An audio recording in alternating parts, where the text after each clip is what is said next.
Welcome back to the channel. I'm Craig. I'm Brian. And what do we have today, Brian? Oh man, we've got the all new, well not all new, redesigned, refreshed 2025 Ford Explorer. The one in particular we're talking about is the ST.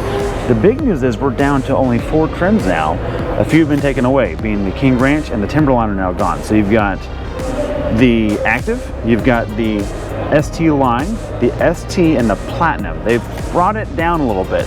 The good news is we've got an all-new nose on the front, which I think is rather handsome, works pretty well for it. And we've got some updates on the inside I'm very happy about as well. This one in particular is the ST trim, and it has the bigger wheels. By the way, these are new wheels, so there's the nose. This is 3D printed, by the way. This is not a production part, so don't judge the scratches. So we'll move on from that.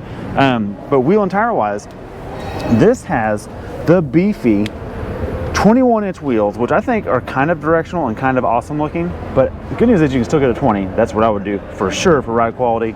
It's wrapped around a Pirelli P0. It's 275/45 R21. That's a lot of rubber. Something else I want to point out, Craig, look right here. You've got active, not active. You've got aero right here. You can see a little eye in there. Yeah, so a lot of little airfoils going on. That's pretty neat. It's kind of that Windvale blue. That's not the name of it, but it reminds me of the old Ford Windvale blue color. I like it a lot. You got a little Easter egg right here. You see that guy? You're getting cheeky over here. Man, the interior. Well, Craig will show that in a minute. That's where the big updates are at. Coming around, this is the same 3-row crossover segment that we've seen for a minute. What I love about the Ford Explorer is that it's rear-wheel drive based, rear-wheel drive biased. Good luck getting that from anything else in the segment. Atlas, Pilot, Palisade, Telluride, all the big bangers it's going against are front-wheel drive based. This is rear-wheel drive based, and that matters when you drive it. We haven't reviewed one of these in a long time, Craig. But we liked it every time we've had one. We've liked it every time we've had one. It's been really good. I do notice that you still have the flat black on the fender liners, which I'm okay with. I think that works for this type of vehicle.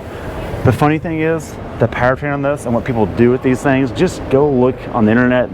They drag race these things. They're so fast. It's ridiculous. Coming around to the rear, we've got a new taillight design as well. This is new right here. I like this little feature. Many people referred to this as Ford's Range Rover when it first came out. In terms of styling, I don't think they've gotten away from that, but I still don't think it's ever been a Range Rover. I think it's been its own thing, so that's what it is. Coming on down, there's one thing I want to check, Craig. I've got a real problem with the last Explorer. You know what I'm saying? I know exactly. Okay, let's go. Let's get right to it. Oh no! Oh no! Oh. They've done it again. Dadgummit. Okay, well, here's what we've done. These are called faux tips. These are not real tips. So they haven't done a fake tipped exhaust like on the valence. These are tips. It's a real exhaust, but it turns down right here. Yeah. So when we realized when we filmed this in cold weather one day, you floored it to like kind of get a rev test, and it blew steam out the bottom of this tip. Now the reason why they do that is so you don't have to clean these ever. There's never carbon buildup and that kind of stuff. That part's true. Okay, fine, I get it. I mean, but the deal is, it's not a cheap tip. They've spent a lot of money to make it easier to keep it clean. So credit where it's due. The other good news is you maintain the 2-inch receiver back here. You can do some real towing. It's still a real SUV. And it has a proper independent rear suspension, which means it handles pretty good. Let's talk about the power up front. Before we get to power, I gotta talk about one thing. Do you see this right here, Craig? Yeah. All right, one more thing. Do you see the silhouette of this light? Yes. The problem with this is if you ever grew up with Ford Crown Vics, those are gone, these are here. This is in your rearview mirror. It could be an ST at night, or it could be a cop trying to pull you over. The good news for Ford is that you've got plenty of power to do so.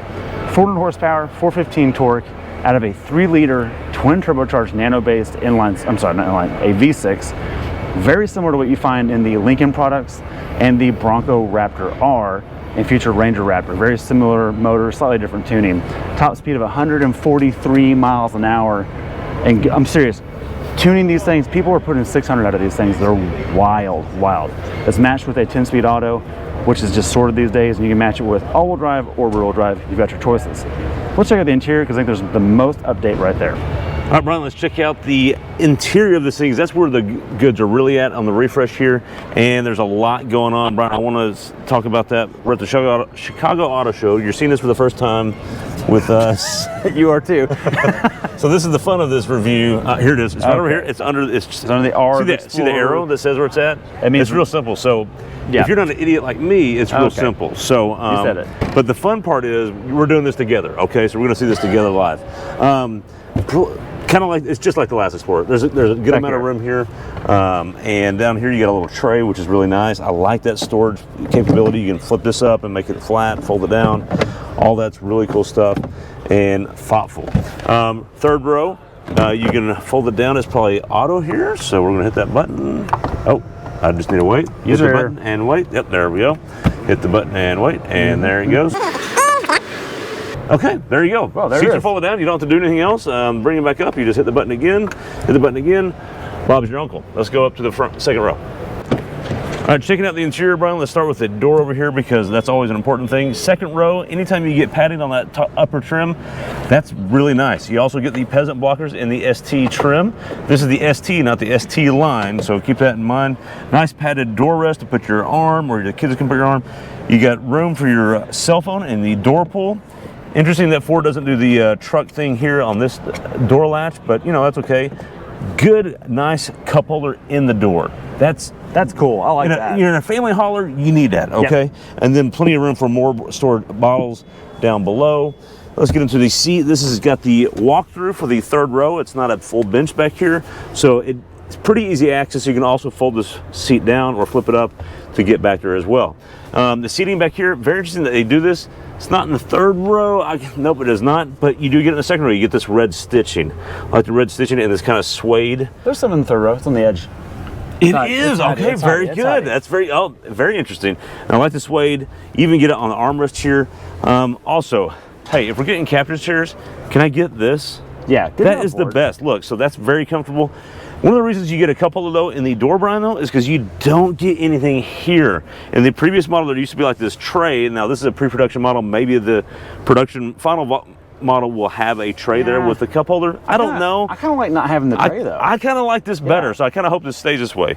You get tri-zone climate control back here, so that's convenient for the rear passengers. Oh, we'll turn that off. Okay, they've got this thing powered up. USB-C, and then also 150 watts isn't going to do much except charge your laptop.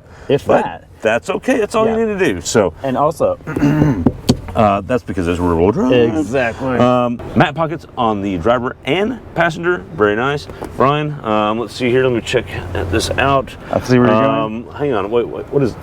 Oh, it's a panoramic roof. That means you should have gobs of headroom. No, it usually doesn't. So, Brian, let's see what happens. You're 6'4". I'm 5'9". I'm fine. You are. Wait. It's a problem. It's not working. Yeah, and again, and it's this. It's this. If that was not there, it would be fine. And it's okay. Get it without that. To set the record straight, we've had a non-sunroof one of these, and it's not a problem back here. Yeah, fair enough. All right, hang on. Before we go to the front row, I do want to point out you do get the rear vents are up in the ceiling. I like that. That's actually, if you're sitting in the back, that's where you want it. Nice. You can feel that. If you've ever been a kid in the second row, Mom, Dad, I can't feel the air. They're going to feel it, so they're not going to complain. That's nice. Well, one more thing. If you have a rear-facing child seat, this is a big, big deal. Good, very good point. To the front row. All right, Brian. Door kind of similar to the second row. Nothing really new to talk about there other than what we've already talked about. So let's just get into the seat and talk more about the rest of the redesign, because this is where all the big news is, Brian. And let's just start right here. Look where my phone goes. Right on this little shelf, right in the middle. Qi charging, very nice. Brian, let me see your phone. Oh, okay. Also, there's room for you. You always have to have room for the passenger. That's nice to have. And then you also have little goodies down here. You hit this button, and look, we got USB-C, USB-A, and the old cigarette lighter, style lighter. Wow, charger. That's pretty cool. That's pretty cool. And then it just closes. I like how it doesn't fold. It just pops up and pops down. That's pretty neat. Pretty deep bin down here, Brian, with 2 USB-C ports and a spot for your cable to go when you're charging, when you're using CarPlay, that we don't have to worry about it being drained if you don't have it up here. Most controversial thing and most interesting thing, biggest news, they've gone landscape instead of portrait. Yes. Very interesting that they've done that, because in so many other vehicles, even newer vehicles, are going portrait still, like in the new Ranger. So interesting move there. I wonder why they did that. Very interesting move. Steering wheel wise, Brian, this is, the ST's the one to get. This is beefy. Yeah, look at that. This is just so much fun to drive. All the Explorers now have a digital gauge cluster, full spread. There's not a cheap one. It looks great. This is kind of, they started this in F-150, this style of a dial, and it works. I think it works. It looks really good there. The little blinking lights here mean it's going to have the radar cruise control and lane keep. I don't know if this one has Blue Cruise, but stay tuned for more. You still get some hard keys, Brian. Let's see what hard keys we get. We get a volume knob, which is nice. Thank you. You definitely need that more than the tuning knob. I do wish you still had a tuning knob, but that's better than nothing. Traction control off, lane keep assist, and that sort of deal. Auto start stop. So you still get some hard keys, but your HVAC controls are not hard keys. Those are still soft touch. A little disappointing there, but that's fine. It is what it is, and that's where we're headed. Brian, there's more than just this though, because we also have a Platinum I want to show you real quick, because you do a different color palette and even more goodies. Let's go look at that just real quick, just in the front. Hey, Craig, before we go to the Platinum. Yeah. What's this? I can't see it. What is it? I don't know. It's like a bunch of Explorers and an Easter egg. They're kind of going Jeep. They got the Easter egg on the windshield and down here. Okay. Okay, I dig it. All right, Brian, moving on to the Platinum. Brian, before we do anything, is that Napa? you smell that? That's, I wish we had smell-o-vision on YouTube. It's not there yet, but it's coming. What that means is, before you even touch this is real leather. It smells like a baseball glove in here, and it's a good thing, not a sweaty baseball glove, like a new baseball glove. Different textile or materials. Different textures here and in the middle and all the way down and then throughout. It looks really good. Steering wheel still not as beefy as the ST, but still very comfortable. But your Ford logo is the Platinum Silver now instead of Ooh, blue. yes, very fancy. And look, this, I'm gonna be honest, this seat's more comfortable. This is nice. And I promise you this has ventilated seats too. Yeah, absolutely. We are sad that the Timberline edition is gone, but I have a feeling, Brian, it's not gone for good. I have a feeling maybe in a couple years the Timberline returns. So we'll see. Stay tuned. We'll be driving these soon. Be sure to subscribe and like for more. Leave us in comments which trim would you get. And thanks for watching.